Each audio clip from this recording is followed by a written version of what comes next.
Japan is very different from any Western culture.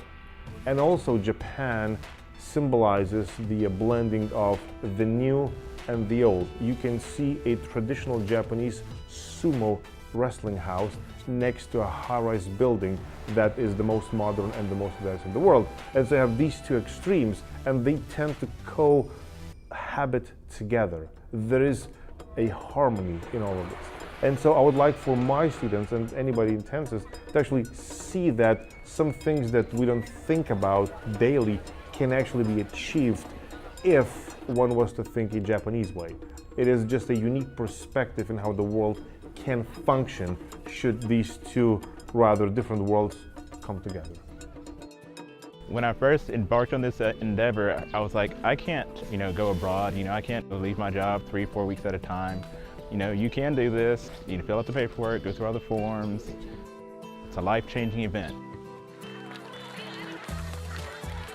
This is a once-in-a-lifetime opportunity, and not many people get to study abroad, especially in Tokyo. I am from a little country part of Tennessee, and I am not used to all the lights and tall buildings. It's extraordinary. Even though you're having a blast here, this is not a vacation. You have to take your academics seriously and study hard. You should do research on traditions and cultural aspects. I was not prepared. I brought Converse instead of New Balance, so my feet are hurting, my legs are hurting. Definitely do something to prepare yourself for all of the exercise you're going to be getting here. When you're studying abroad, you have to understand that you are going by a tentative schedule. A lot of the classes do excursions where they go outside or they go to parks. They go and do day trips. You're not just in a classroom. So if it rains, sometimes your schedule's gonna get mixed up. You have to be really flexible.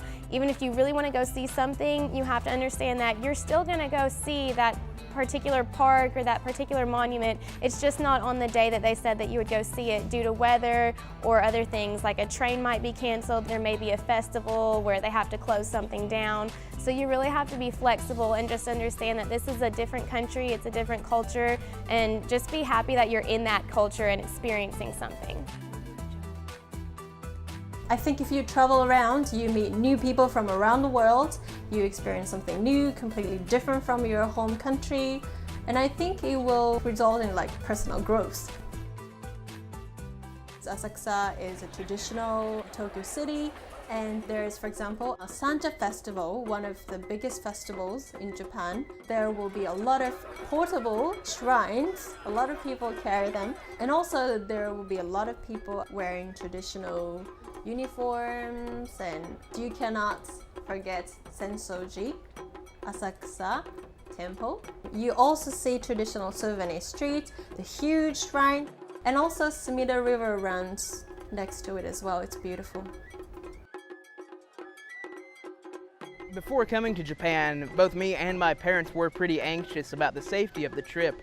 But with all the planning that I've seen that's gone into this, and just the care that the professors have for their students, they send us emails every day, give us contact numbers to be with. They don't let us go out alone unless they know where we're going. It's a very safe environment.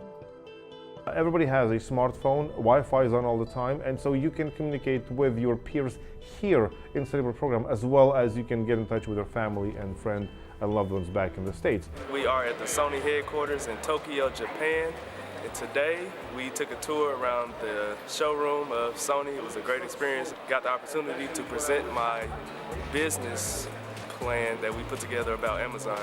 Had a great time. Thank you, Dr. Vitas, for putting this together. もし日本、それから東京に来る機会があれば、ぜひカオさんワールド浅草旅館&ホステルにお泊まりください。お待ちしております。ありがとうございました。ようこそ！